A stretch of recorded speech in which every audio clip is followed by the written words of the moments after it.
Good morning, ladies and gentlemen. Please take your seats.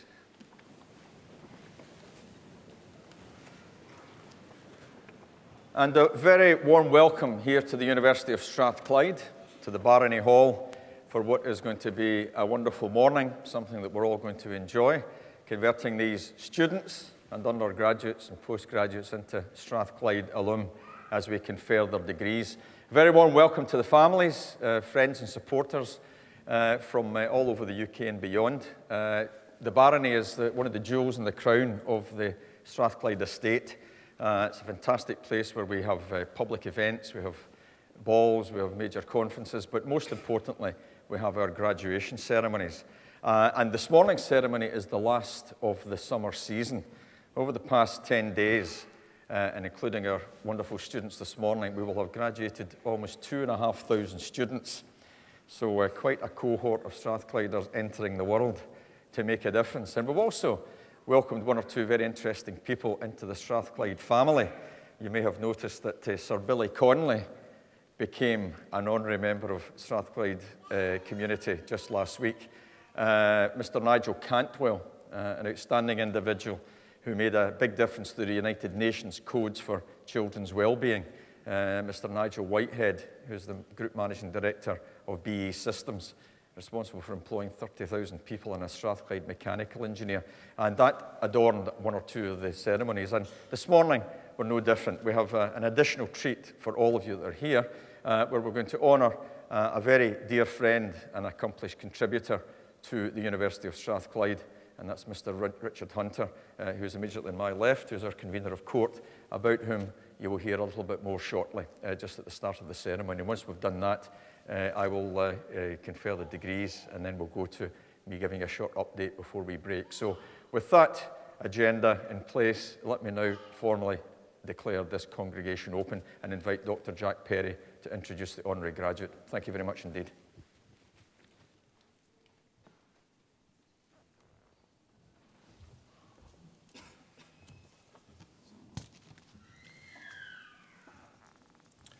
Vice-Chancellor, I have the honour of presenting Richard Hunter, the Convener of Court of the University of Strathclyde.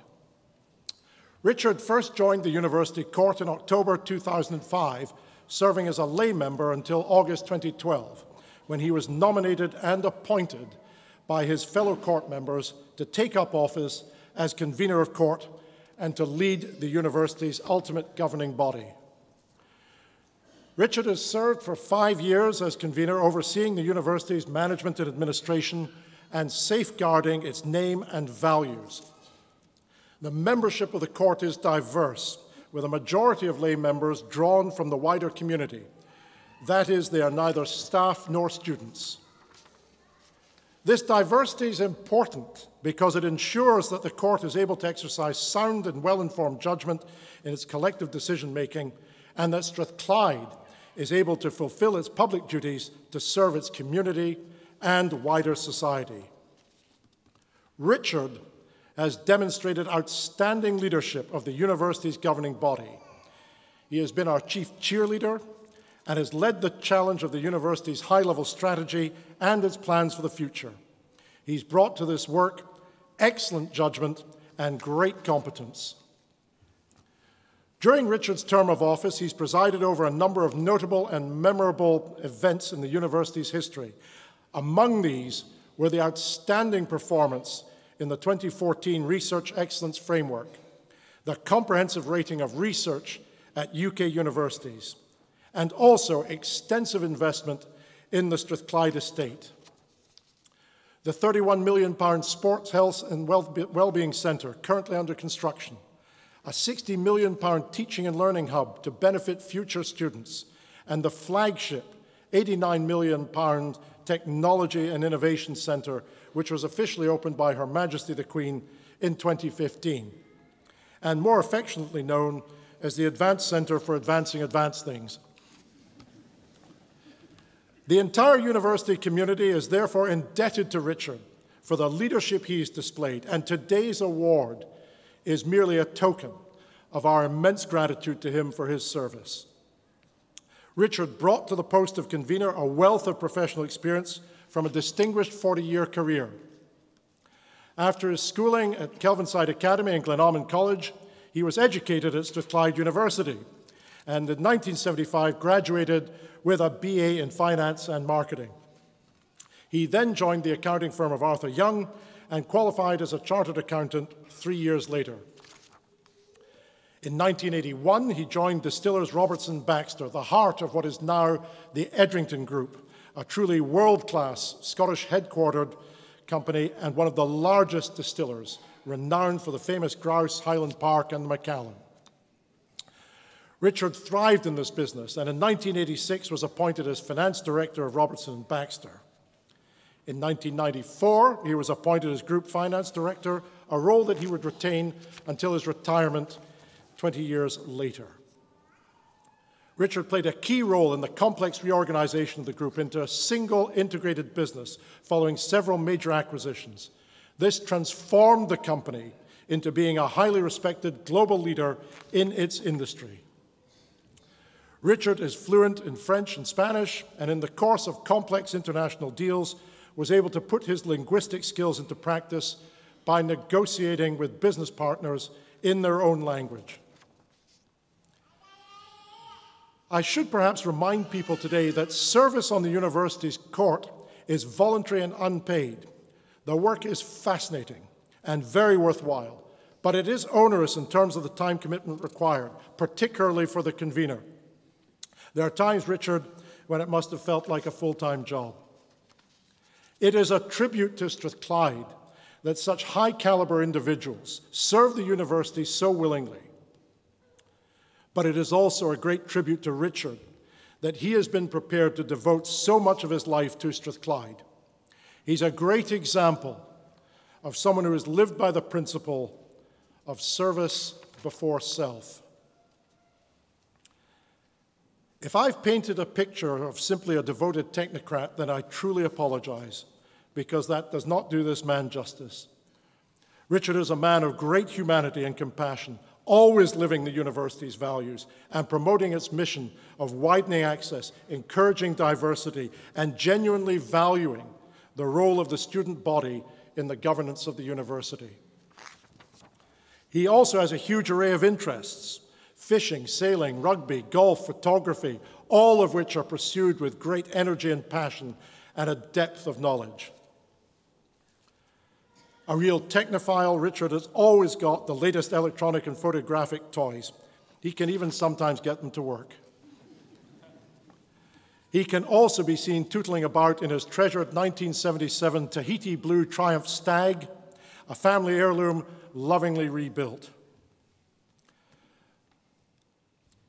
Perhaps more importantly, he's a devoted family man, husband to Christine and father to Louise, Emma, and Andrew, all of whom are here today to join us in celebrating Richard's graduation. Christine was a general medical practitioner and senior partner of a large practice, and she and Richard both pursued similar demanding professional lives, with both retiring from full-time work at the same time. All of their 3 children are also high achievers in their chosen careers, and I know from my discussions with Richard how very proud he is of all 3 of you, and not just for what you've achieved in your lives, but for the kind of people you've grown up to become. I hope you, in turn, are just as proud of your father today. Richard, it has been a privilege for all of us on court to have served under your leadership. You've set a great example, not just to your successors on court, but today's and tomorrow's Strathclyde graduates. Service before self. Not bad, Richard. Not bad at all. It therefore, Vice-Chancellor, gives me very great pleasure to present to you Richard Hunter for the degree of Doctor of the University, honoris causa. I create you Doctor of the University, honoris causa. Richard, thank you for everything you've done for the university, and the very best wishes, and you will not lose touch with this institution. Many congratulations. Thanks, buddy.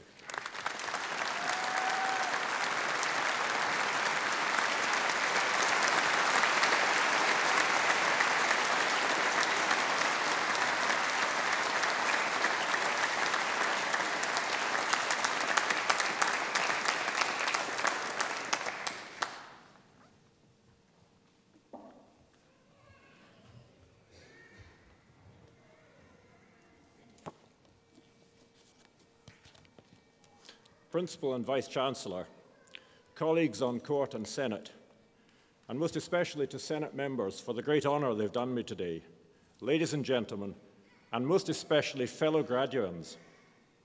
Thank you, Jim, and your colleagues here at Strathclyde for this most generous award today.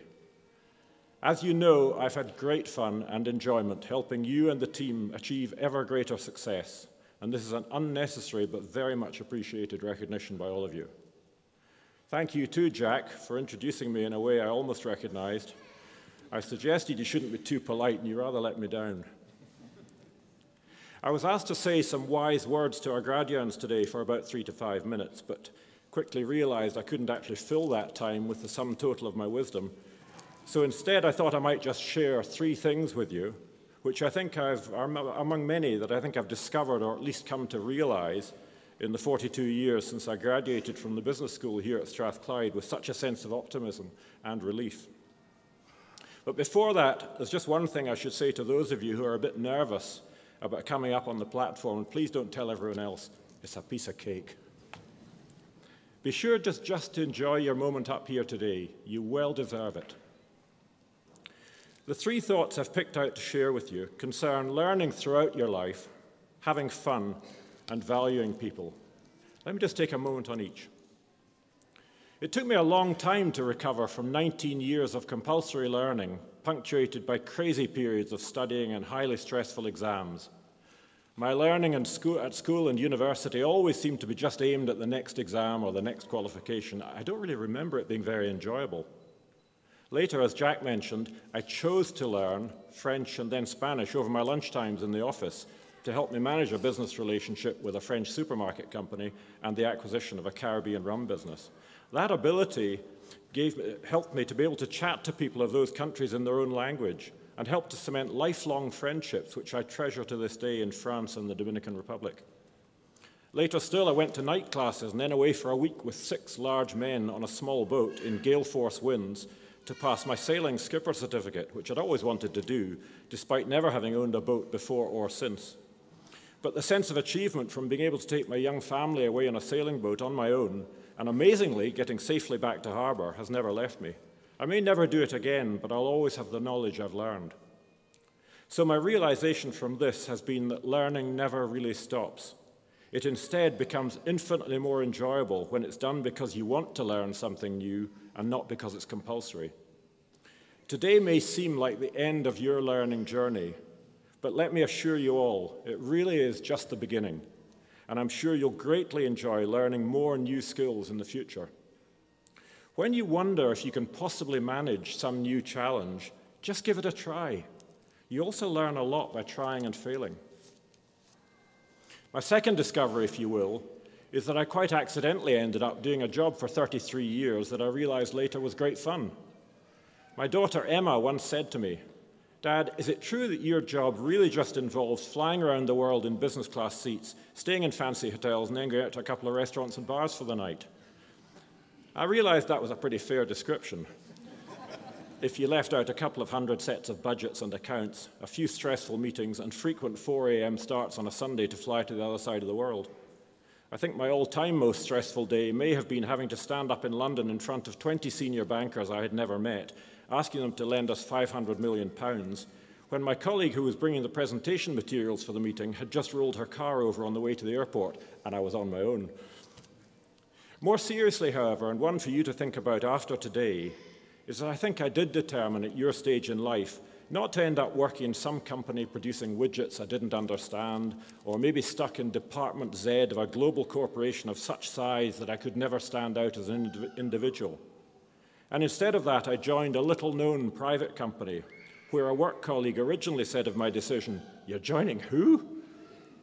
That company went on to become one of Scotland's largest private businesses, and was and still is owned by Scotland's largest charitable trust, giving me an added emotional reward throughout my career. And yes, I did also end up drinking great whiskies in great bars in amazing countries around the world. So that's a second wee suggestion. Don't just apply for the next job that arises, but think about what you want to be doing in 5, 10, or 20 years from now to be having fun, and then work out whether this next job starts to take you there or not. It's a very long working life if you're not enjoying yourself. Finally, I think it took me far too long in my career to realize the importance of people, relationships, and culture in your workplace. The 6 or 7 of us who had worked together on the board for many years developing the Edrington business sat down in a personal development course late in our careers where we all had to write down the things that we felt had contributed most to our business success. I think we were all quite surprised and amused to find that we actually thought the people we worked alongside were the most important thing. We'd never told each other that, and it was a real bonding moment for us. The right atmosphere in your workplace will define your enjoyment and satisfaction in your own career, and you need to work at doing your own part to create this. It means that basic things like honesty and integrity, support for your friends and colleagues no matter how difficult the circumstances you or they find yourselves in, and recognition that people's talents are far, far more important than their failings, and always putting your own maximum commitment into everything you do rather than looking to see who else is doing the same need to be your lifetime principles. I think among my many failings, it took me too long in my life to learn to practice this positive approach to others. I also learned that people working with you appreciate praise at least as much as they resent criticism, so use the former more than the latter if you can. You will spend, by my accountant's calculations, something like, depressing, 90,000 hours of your life at work. So the people you work with will hopefully become good friends as well. Choose your workplace and your colleagues carefully. And if you decide it's clear that you can never be happy where you are, change jobs. So that really is the end of any useful thoughts I might have today. You're setting out on the most fantastic journey at your age, and don't let any doomsayers tell you otherwise. Life will definitely be challenging, full of successes and failures, pleasures and stresses, ups and downs, but always interesting. Rudyard Kipling wrote a fantastic line in his poem, If you can meet with triumph and disaster and treat those two impostors just the same. What a great philosophy for you to take into the next phase of your life. Don't get carried away with the successes, but always realize that after every apparent disaster or every nighttime worry over the day or event ahead, life will go on regardless afterwards, and you will be sitting at home the next night with a glass of wine in your hand, surrounded by friends and family. So I wish you all the very best in whatever life you choose to follow, and I finish with the words of the ancient Highland blessing. May the road rise up to meet you. May the wind be always at your back. May the sun shine warm upon your face, the rains fall soft upon your fields. And until we meet again, may your God hold you in the palm of his hand. Good luck in your chosen careers, and thank you very much.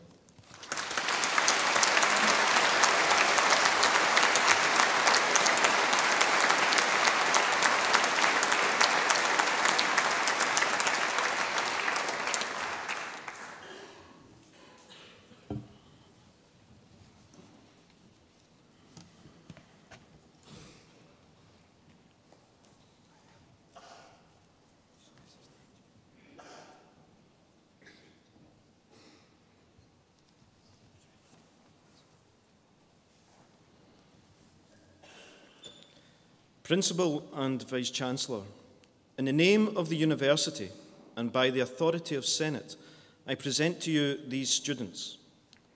For the degree of Doctor of Business Administration for research in the Department of Management, Vincenzo Luigi Vito.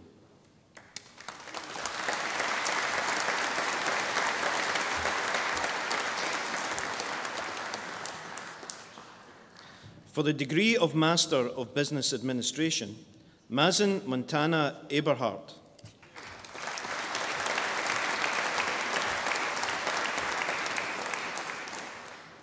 Paul Barker.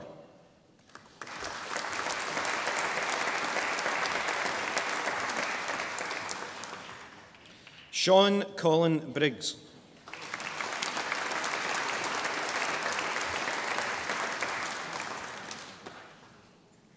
Stuart Carlisle.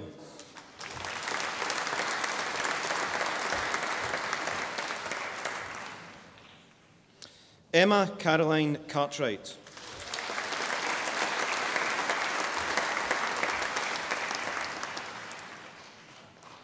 Terence James Dillon.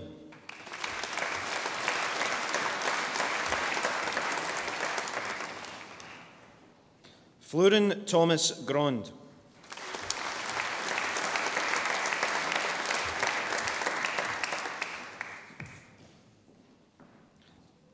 Terence Joseph Hoare.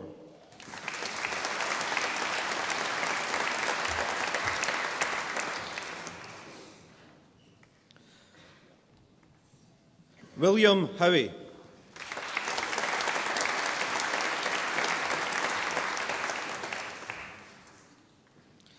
Hui Kok Yun.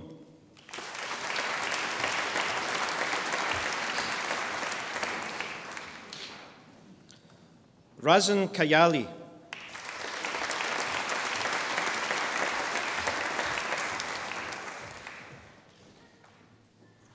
Haitham Samir Ahmed Mohammed Khalifa.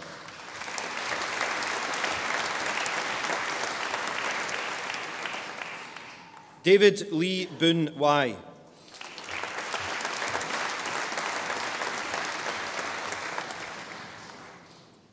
Kei Shin Lok.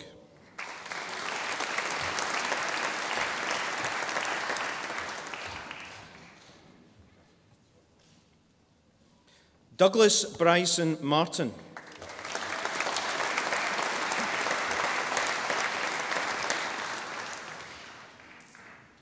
Mukesh Mukundan.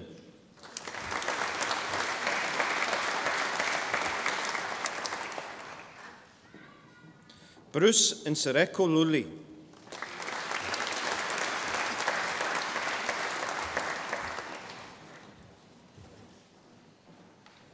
David Ray Nair.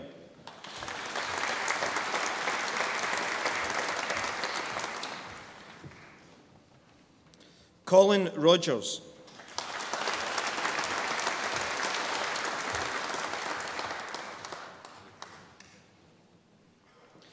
Marie Lena Romanos.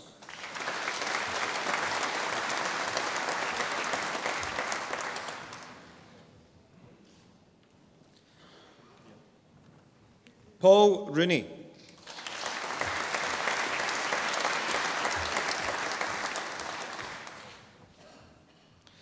Liane Abapo Sen.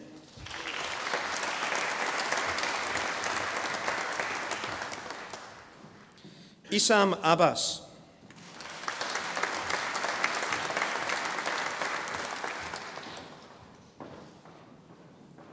Tarek Habib Abu Jamra.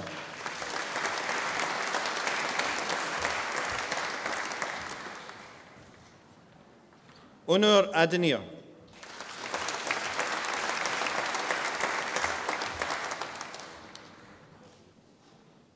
Ahmed J. A. Al-Kalut.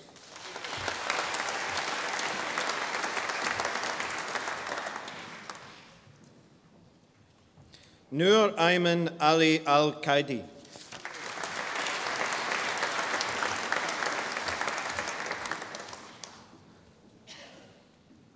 Samira Azizova.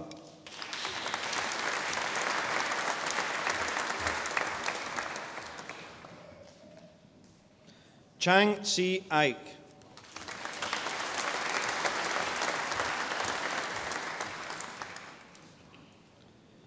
Georgia Dimakopoulou.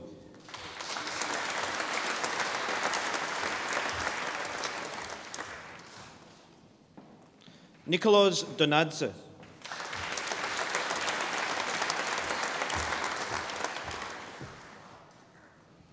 Farida Hanim Sheikh Md Fadzula.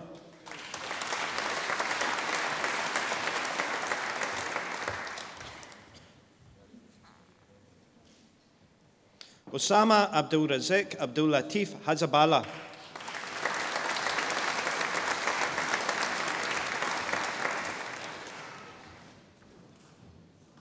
Ni Abdue.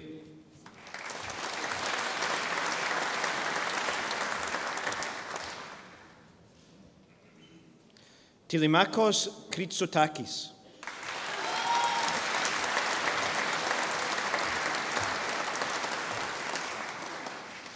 Lum Chi Hao.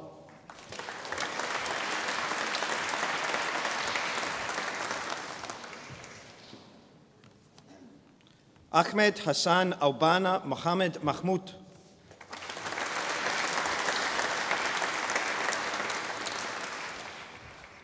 Stavros Michailidis.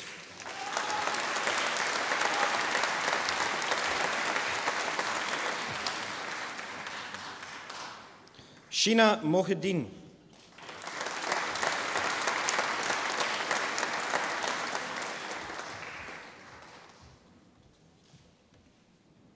Vasiliki Monasteriotti.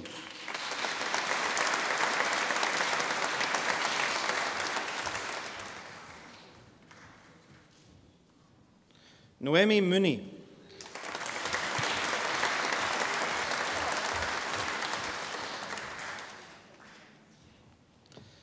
Mutasem Mazen Ali Muzmar.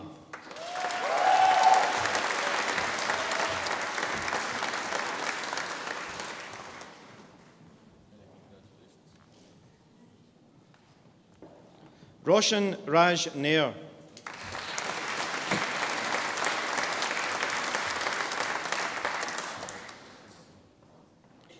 Mohammed Jafar Ahmed Rastam.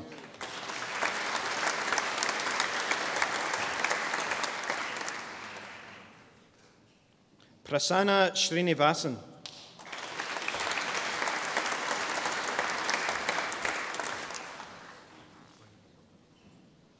Tan Chan Ming.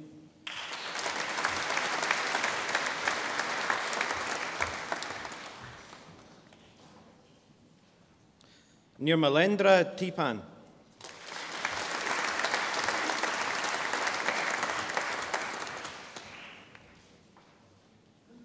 Darpan Tripathi.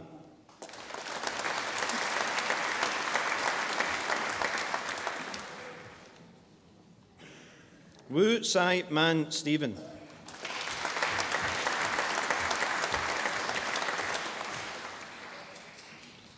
Hadir Amjad Al-Lawati.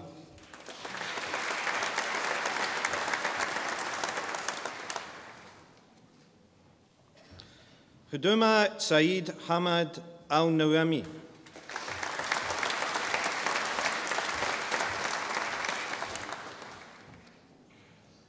Ziad Bilal.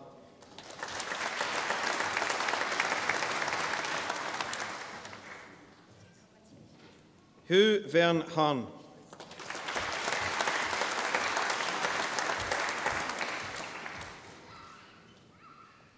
Mohammed Sabir Hussain.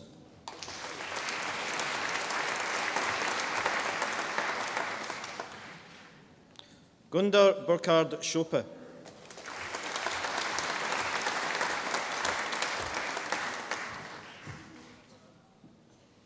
Daniel Shen.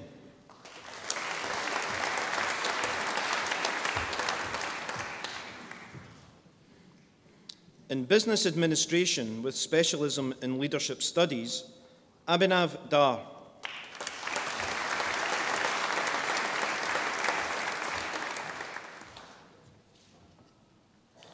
For the degree of Master of Science in Business and Management, Johannes Emmanuel Dodens.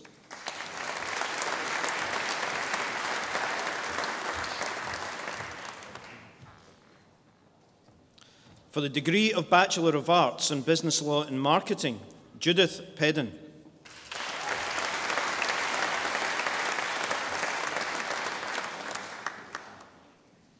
Megan Reid.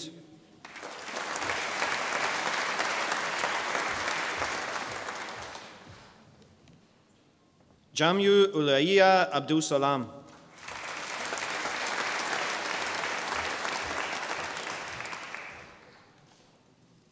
In Hospitality and Tourism Management, Kirsten Jennifer Batty.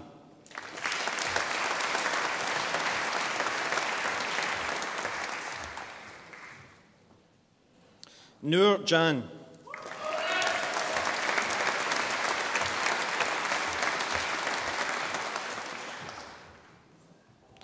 In Hospitality and Tourism Management and Business Analysis and Technology, Joanna Negret.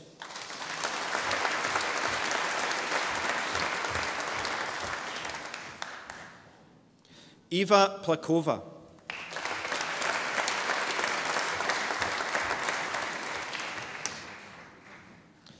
In Hospitality and Tourism Management and Business Enterprise, Karolina Ivailova Genova.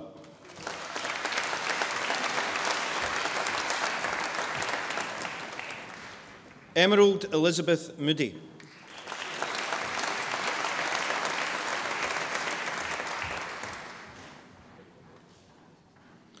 In Hospitality and Tourism Management, Maha Hamid Aldwila.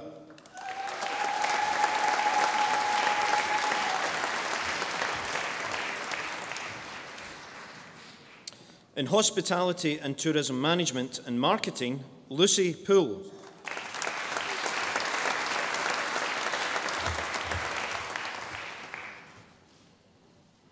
Iona Alexandrina Cairns.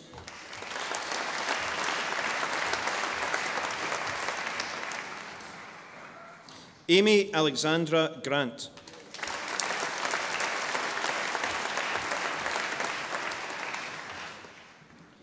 Megan Isabella McCall.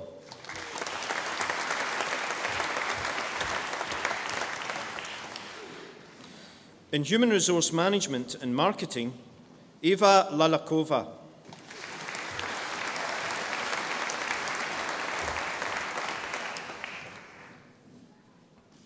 In Management, Nikki Smith.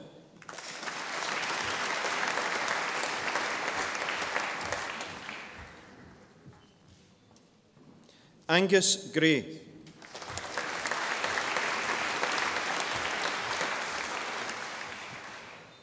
Scott James Mason.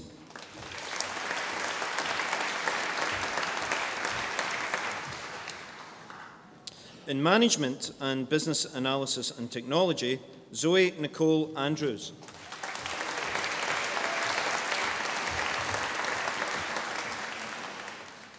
In Management and Business Enterprise, Carrie Canning.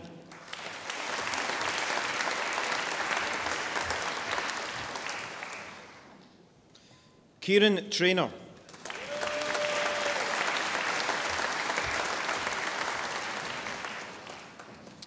In Management and Business Law, Kieran Shellen.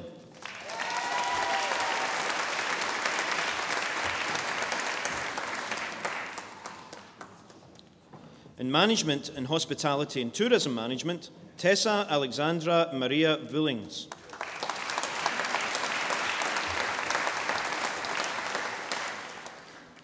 Marine Akhtar.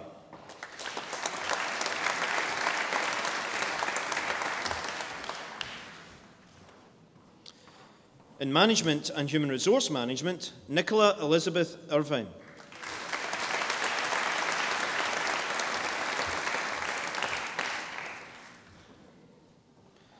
Denis Nikolov Yordanov.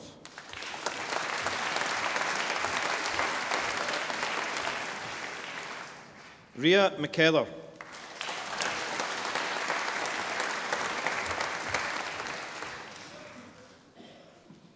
Cristina Flavia Trombetta.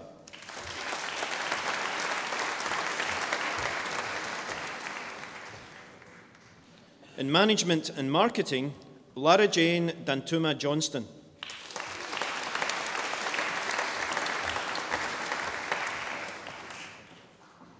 Dylan Stevenson.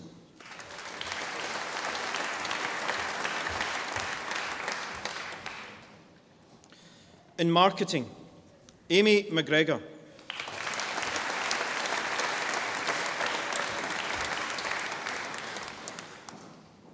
Karen Alexander.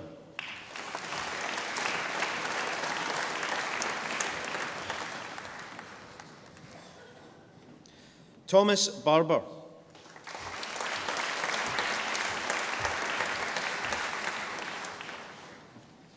Caitlin Rebecca Brody.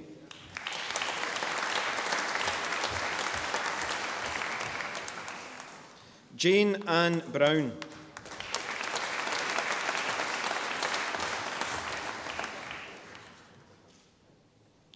Emily Campbell Callahan.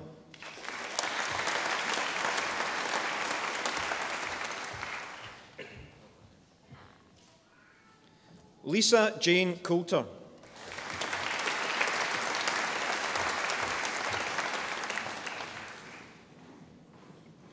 Daniel Joseph Docherty.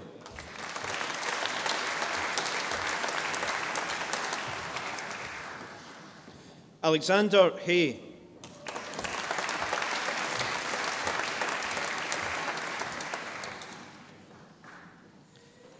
Scott Kempsell.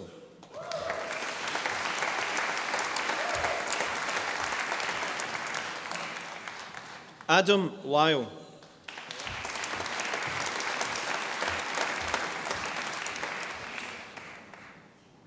Murray McGillivray.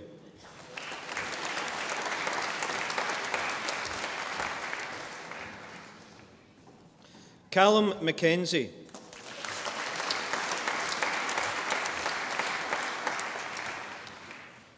Colin Mackenzie.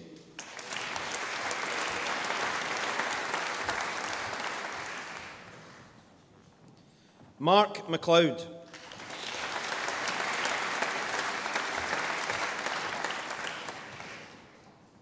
Sophie Elizabeth Jane McNeil.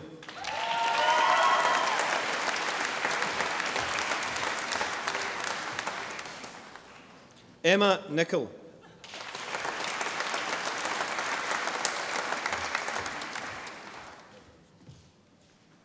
Ryan Price.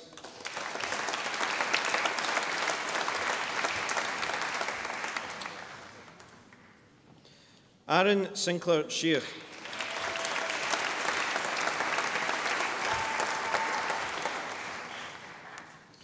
Jonathan Daniel Slater.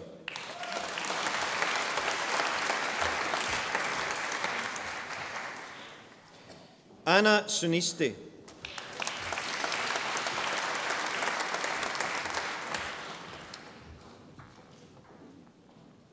Biljana Georgieva Staminova.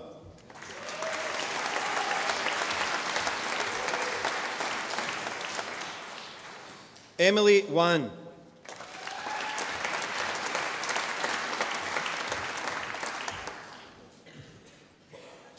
David James White.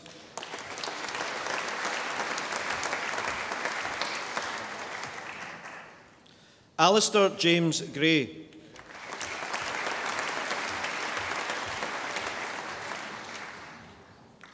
Alan Nglada Walker.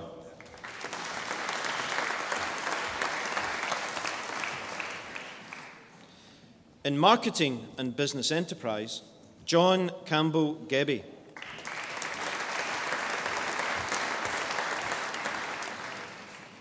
Nicole O'Rafferty.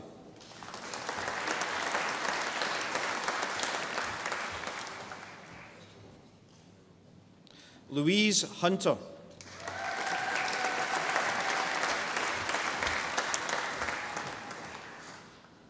Lisa Harriet Riley.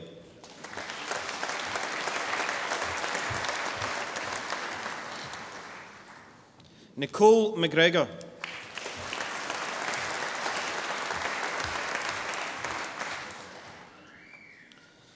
In Marketing and Business Law, James Buchanan.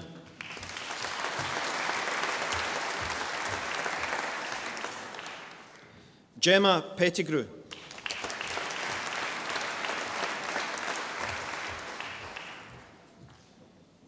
Aimee Nicole Jane Clark.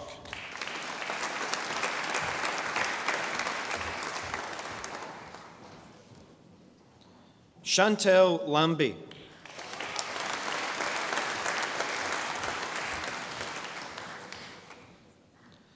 Stefan Thomas Zach Rogers.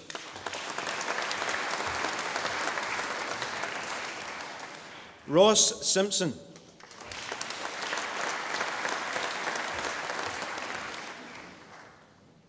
Holly Agnew.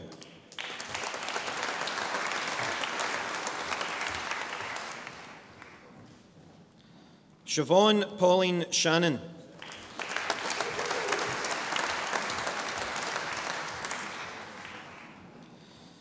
In Marketing and Hospitality and Tourism Management, Daniela Baicheva Baeva.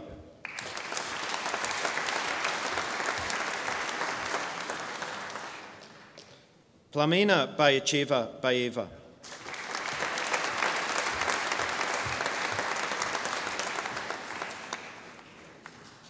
Jennifer Cleland.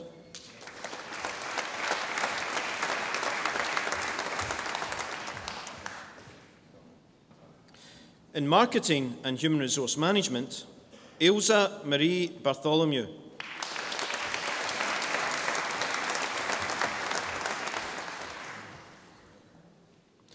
Anna Isabella Lampella.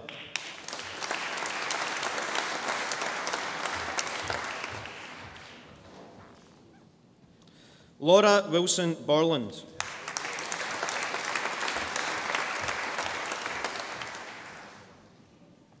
Francesca Church.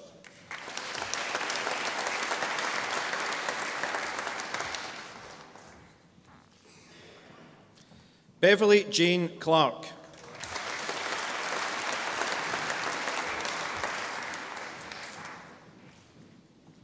Lois Crawford.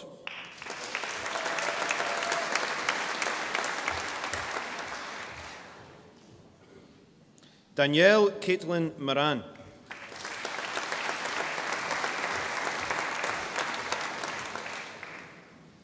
Ryan Mulhern.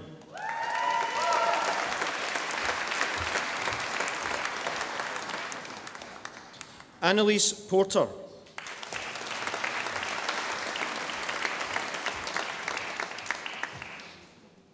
Sarah Ann Barry.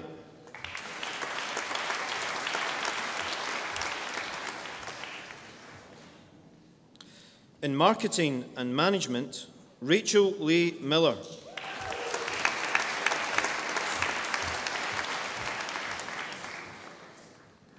Robin Jane Young.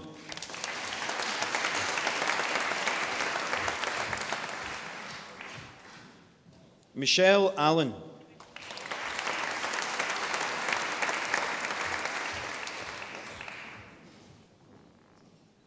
Ralitza Georgieva Arnaudova.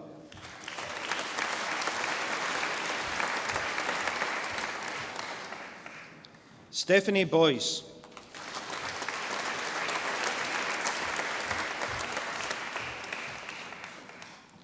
Sophie Hinshelwood.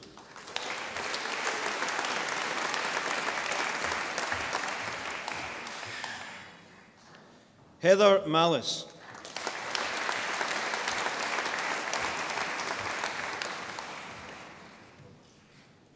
Amy Malach.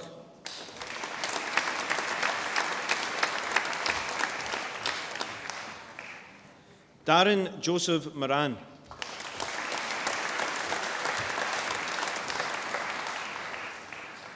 In marketing and psychology, Lindsay Rebecca Niven.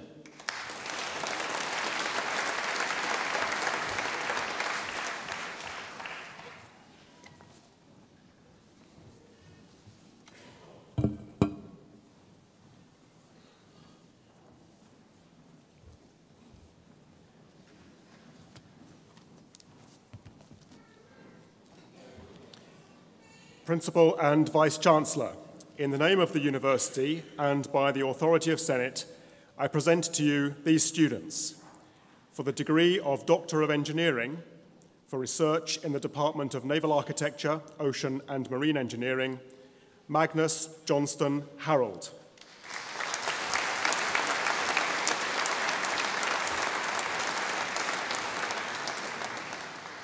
Gabriel Marsh.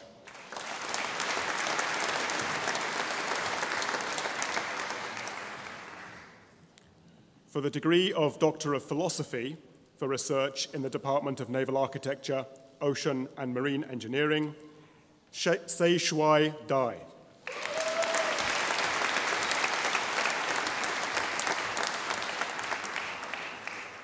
Konstantinos Dikis.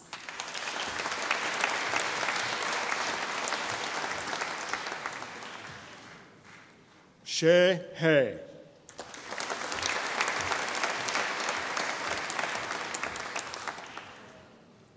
Lin Lin.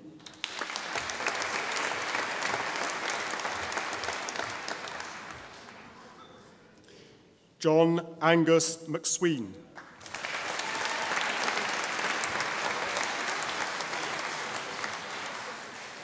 Konstantinos Sakianakis.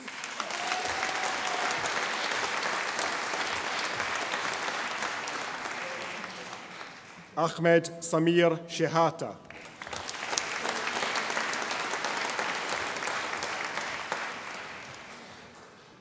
Haibin Wong.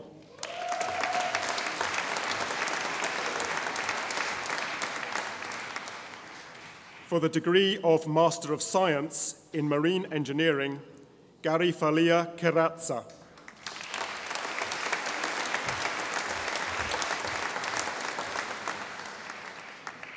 Haralambos Livanos.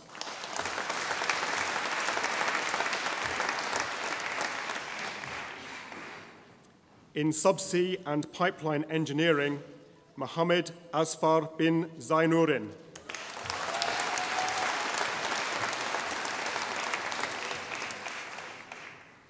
For the degree of Master of Engineering in Naval Architecture and Marine Engineering, Alexander James Blake.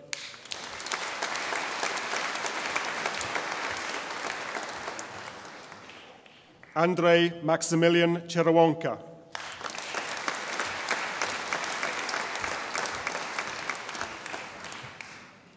Angelo Latsaridis.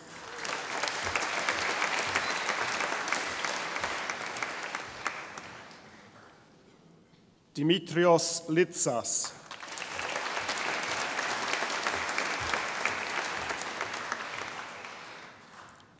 Charles Jamie McPartland.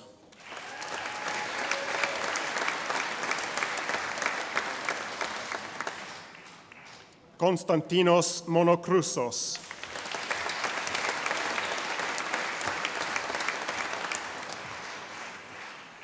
Yanis Tsehas.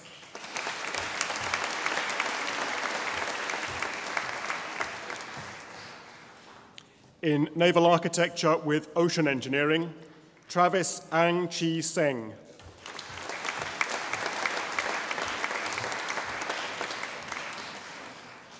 James Ian Bowie.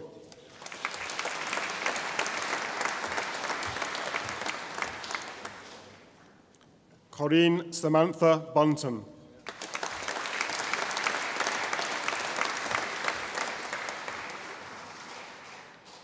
Stephen Matthew Collins.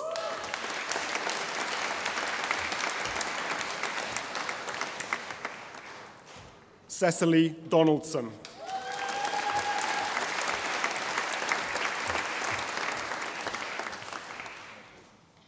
Hamish McLaren Forsyth.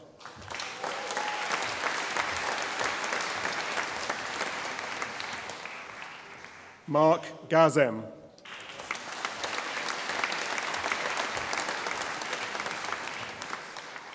Emma Louise McCrossan.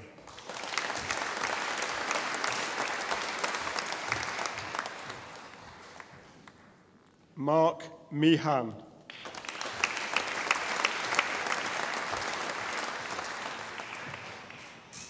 Christos Papazizis.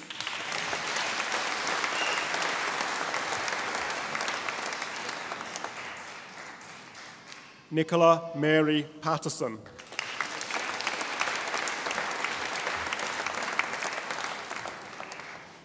Gary David Russell.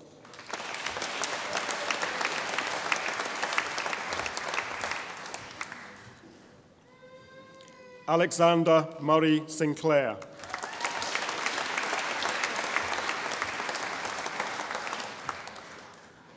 In Naval Architecture with High Performance Marine Vehicles, Ailey Allison Bruce.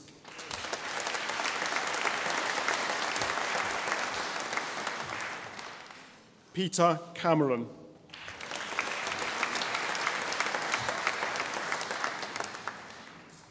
Hannah Louise Gibson.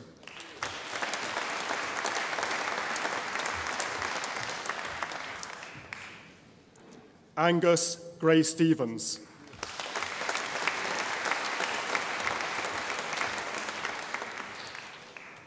Kallanach Jack McDonnell Finlayson.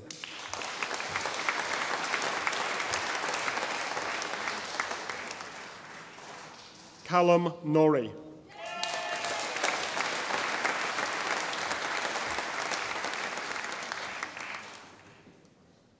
Enrique Tintore.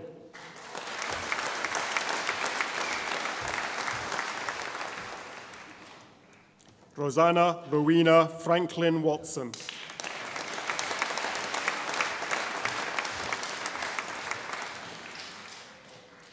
For the degree of Bachelor of Engineering in Naval Architecture and Marine Engineering, Georgios Spetsiotis.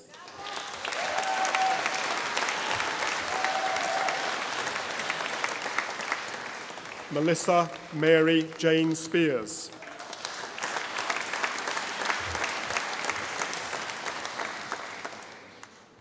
In Naval Architecture with Ocean Engineering, Ufei Huang.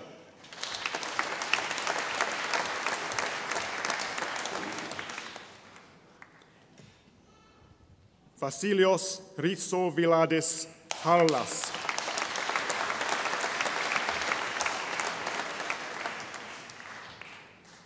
Zlatina Rimenova Paseva.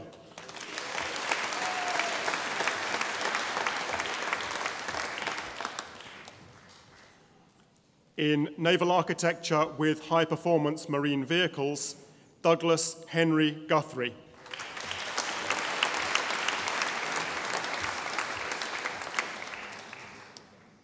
Ewan MacLeod Harrison.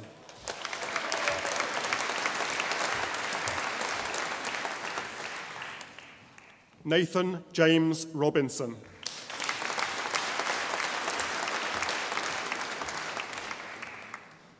Rory McLean Wright.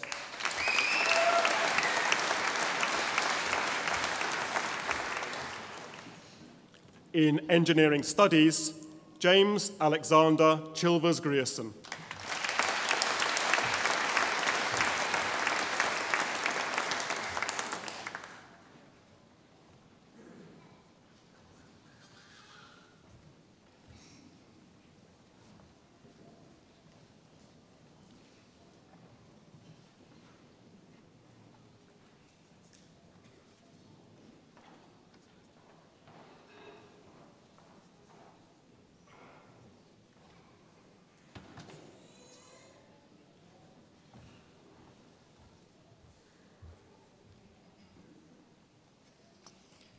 Well, what a productive morning. I was trying to figure out what the pace of entry across the stage was telling me about the business school and the engineering faculty. We'll need to talk about that as a performance measure. But well done. And of course, that was the last cohort for the summer session, so that was a great way to end the year. But once again, ladies and gentlemen, Strathclyde graduates, let me reiterate our warm welcome here to this wonderful ceremony, a day that none of you will forget. It marks the successful conclusion of years of hard work, and now you've graduated in front of your friends, your families, and your academic colleagues. Today, as I said earlier, we welcome people from all over the UK and much further afield. We are delighted to see you here, our international guests, to join here in our celebrations. And of course, we live in interesting times, and as we reflect on the recent political dynamics that continue here in Scotland, in the UK, across Europe, and indeed across the Atlantic, it is worthwhile acknowledging that universities have a very distinctive and important part to play in society, and Strathclyde is clearly at the heart of this. Strathclyde is a university where freedom of thought is valued, and we encourage that, a place that is both tolerant and inclusive, and where people of diverse national, cultural, and social backgrounds come together to enjoy an excellent Strathclyde education and a shared student experience. We benefit from having staff and students from over 120 countries on this campus. This is a socially progressive community that we've created, and one that is an exemplar and should be seen as such for modern society. We are plural, we are multicultural, and we strive to be enlightened. And in that, thank you. That's the family in as well, I do beg your pardon. But in that context, and that's an important context these days, it's a great honour, and it always is, for me to perform the capping ceremony exercise. A very simple action. It's rooted in the ceremonies derived from ancient China and indeed the Middle East to mark personal transitions. And you've all had a very important transition today as you leave the university and enter into the next phase of your lives. And when I capped each and every one of you, it was a formal acknowledgement of your hard work and the successful completion of your degree programmes. And appropriately enough, Thomas Edison, the famous American inventor and entrepreneur, said that genius is 1% inspiration, 99% perspiration. That is hard work, Now, I was brought up in the sunny climes of a part of Glasgow called Govan, in the shipbuilding part of the community, and that town's historical motto is nihil sine labore, or nothing without hard work. And bear that in mind. You're all clever, highly accomplished people, but you will do your very best and you'll make the greatest impact if you continue to apply yourself, to challenge yourself, and do that in a place, as you heard from Richard earlier on, where you enjoy that application. So I embrace that ethos every day that I come into this institution, and please take that message with you from the hall today as you enter your careers. And today you've become members of the Strathclyde alumni community. You're the latest of our torchbearers, like many generations of graduates before you. And now with all that you've successfully come through, and we're delighted for you, I know that you would agree that you couldn't have done any of this without the support and encouragement of your families and your friends. It's fitting that we acknowledge their contribution, their part in the successful completion of your university studies. Our graduates and the university at large owe them an enormous debt of gratitude. And as the first in my own family to go to university here at Strathclyde, as it happens, in the engineering faculty, I know precisely the importance of such support, and I'm sure that today's new graduates and our university staff would like to join me in thanking the families, friends and supporters for all that they've done to make today possible. Thank you very much indeed.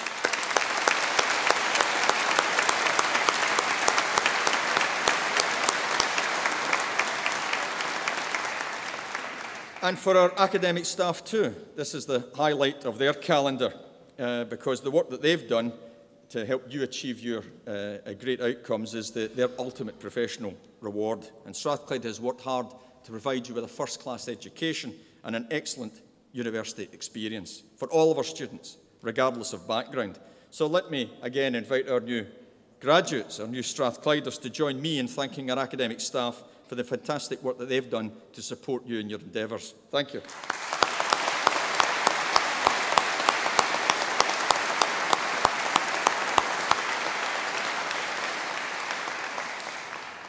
And as you leave here today, reflect on your institution and be proud. We were founded in 1796, so this is our 221st birthday this year.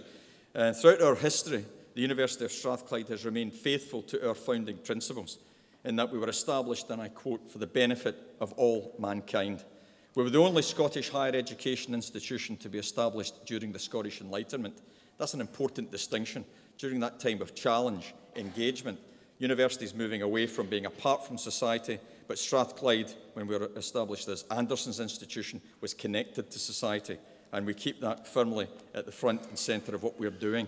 And we're driving forward our strategy in that same exciting context, making it wholly relevant to the 21st century. Our founder, John Anderson, in whose name this place was established, was a physicist or natural philosopher. He had strong links with Benjamin Franklin, that you'll have heard of, another American inventor and academic. And Franklin was one of the individuals that established the University of Pennsylvania in 1751 under the motto of useful knowledge.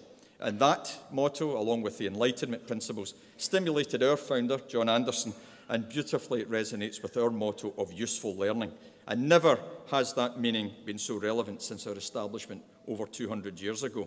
And the motto, known by all of our staff, and certainly our students now, still defines our purpose as a leading international technological university that is socially progressive. Because as you've come here today, in the buildings that you'll have passed and your way here to the Barony Hall, our academics and our students have been developing drugs to diagnose and fight diseases and illnesses. For example, we currently have 2 drugs in clinical trials, and one of our spit-outs, Mirinid, have had a multi-million-pound raise to fund the development of drugs to tackle degenerative kidney disease, cancer, and inflammatory disease. Strathclyders are also producing energy technologies and policy solutions to tackle climate change and establish a low-carbon economy. Even in the face of naysayers about climate change, we have to make sure the data speaks for itself. We're also revolutionising global manufacturing and helping to create the 4th industrial revolution, the so-called Industry 4.0. Our students are working in Africa to establish water and power supplies and to deploy healthcare systems for remote communities.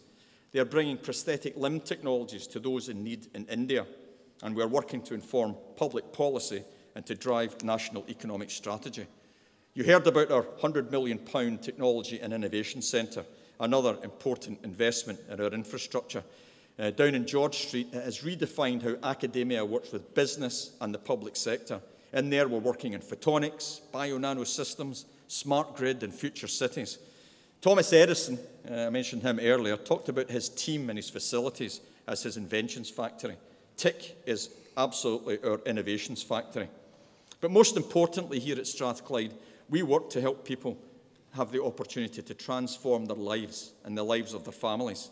And as I referenced earlier, we still attract many first-generation university students to Strathclyde. And finally, we give business and industry the tools that they need and the talent that they need, such as we have in the hall here, to promote economic growth, to create jobs, and to provide us all with a quality of life that is sustainable and healthy. And these are some of the reasons that we've had such a terrific sequence of independent recognition, not only of what we do, but how we do it. In recent years, we've been recognised in the annual UK Times Higher Education Awards ceremony, and that's included the UK Research Project of the Year, our high-voltage engineers and biological scientists working to destroy things like MRSA, Campylobacter E. coli, work led by my Vice Principal, Professor Scott McGregor, here today. We were UK University of the Year, UK Entrepreneurial University of the Year, and November just passed, we were rightfully named as UK Business School of the Year. How about that?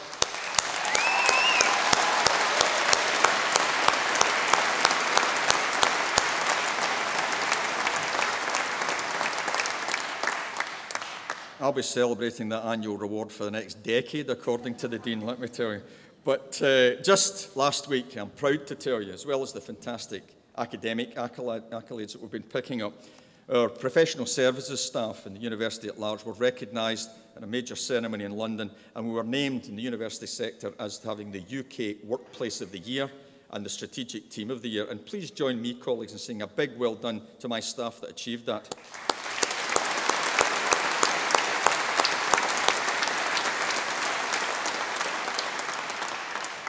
And all of this is driven by a pursuit of academic excellence. In the 6-year cycle that we are in the midst of just now, we have every single discipline in every school and department of faculties across the UK measured for the quality of research. And in the last outputs, Strathclyde was deemed as having the #1 physics department in the UK, 3 in chemistry, 4 in biological sciences, 3 of our engineering departments, including naval architecture, ocean and marine engineering, in the top 3 in the UK. Our business school, #6, and being #1 for research environment. And in humanities and social sciences, in the top 10 are government and public policy department, law and social work and social policy. So the tide is rising at Strathclyde, and it's bringing all the ships with it, if the Dean of Engineering will forgive that analogy.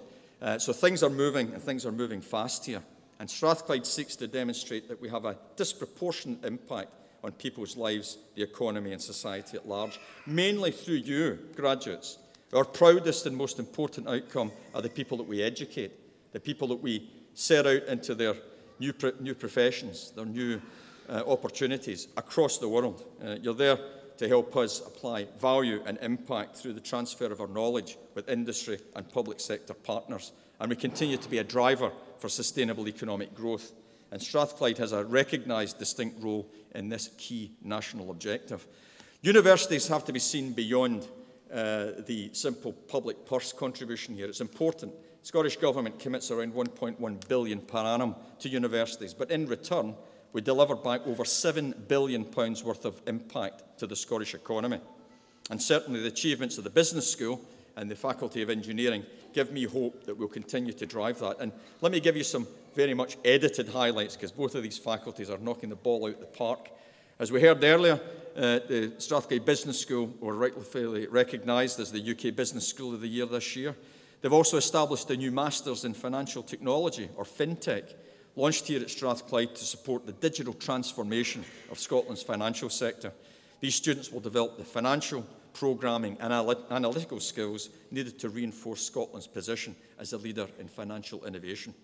Strathclyde International Business student Kirsten Alexander McGarry was named Management Undergraduate of the Year at the Target Jobs Undergraduate of the Year Awards. The Growth Advantage Programme, or GAP, run by the Hunter Centre for Entrepreneurship in collaboration with Santander, is contributed by Sir Tom Hunter. It entered its second year, and the programme is for business wishing to scale up, and it's already been recognised nationally and internationally as helping to drive Scottish business success. Our MBA programme was ranked by the Financial Times as #1 in Scotland and in the top 10 in the UK.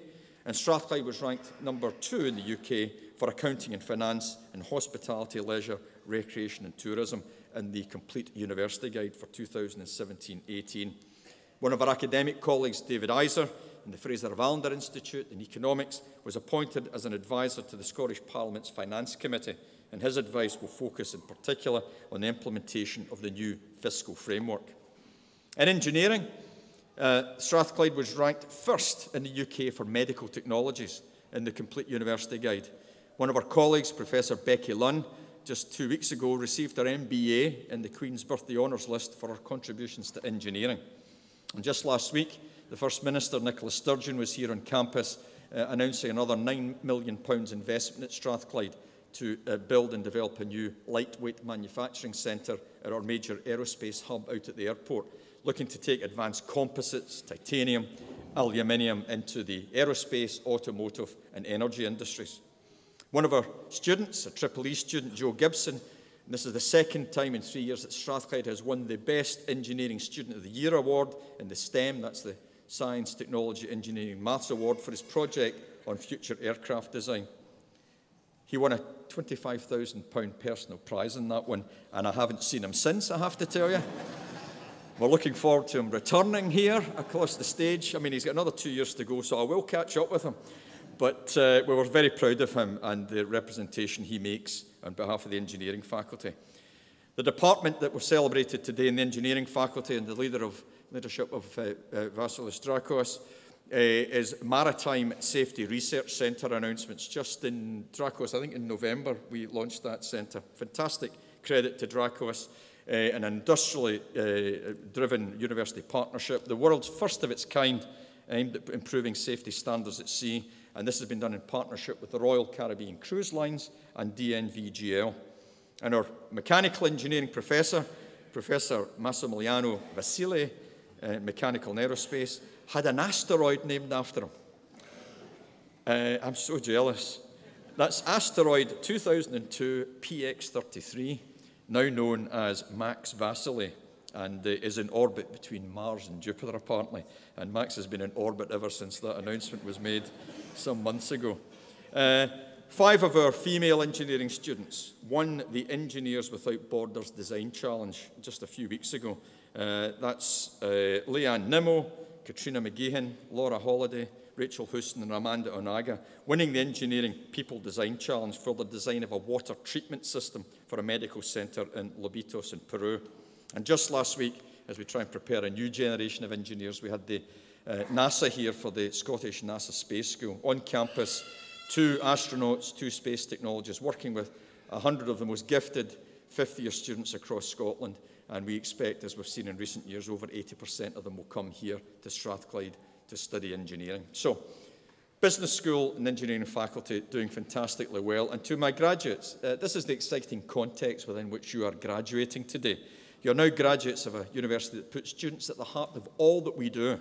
We value education and research excellence, and we support close connections with society and business at large.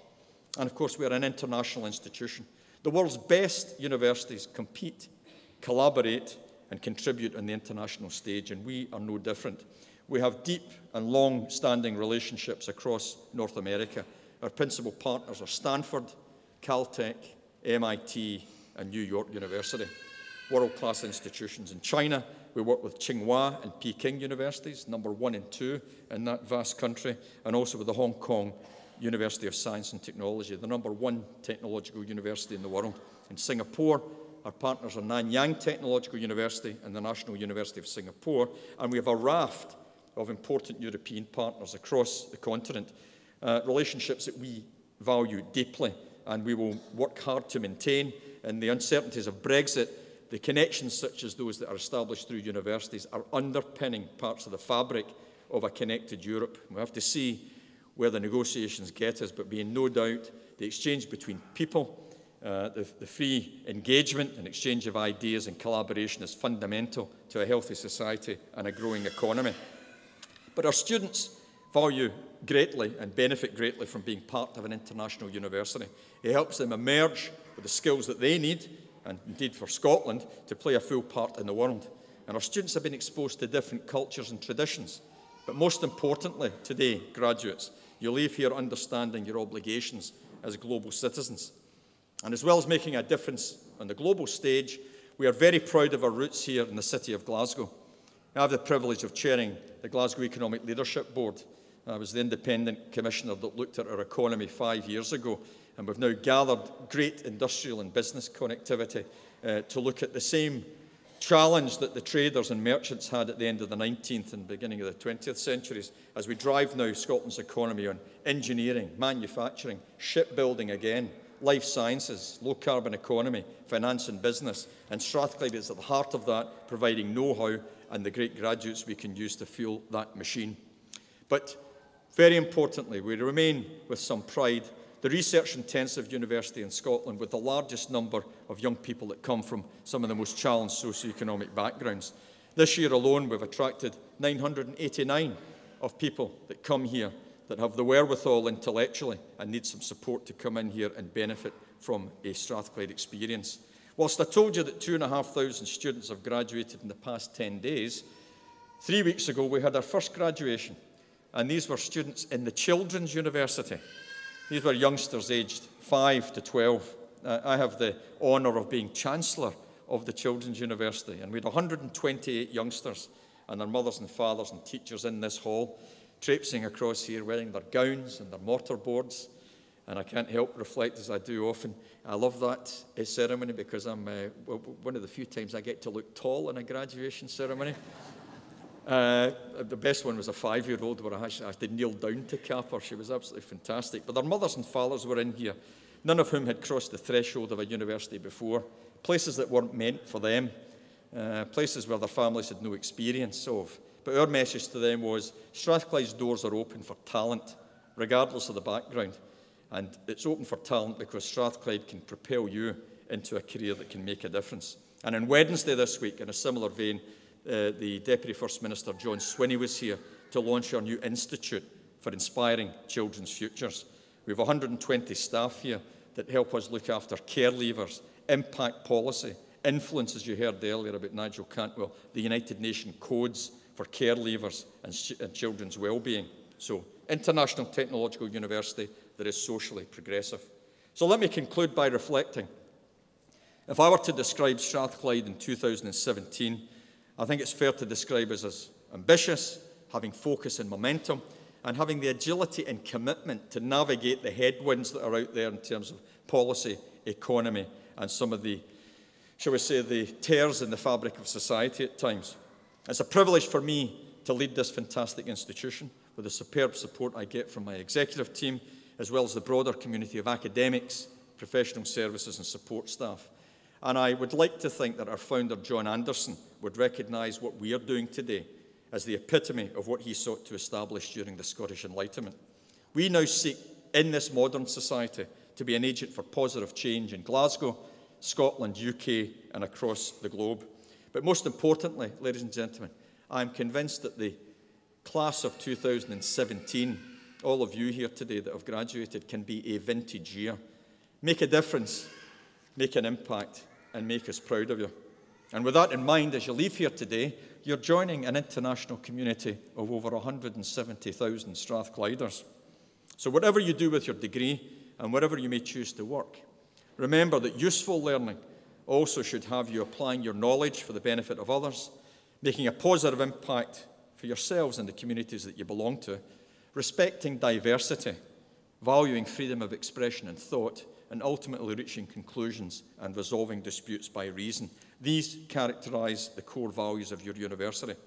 And finally, to today's ceremony. On behalf of the university, I would like to extend again my sincere congratulations to every one of you. I wish you every success in your future careers. Please keep in touch with us. Let us know about your progress. Very well done, and please enjoy the rest of this very special day. Thank you.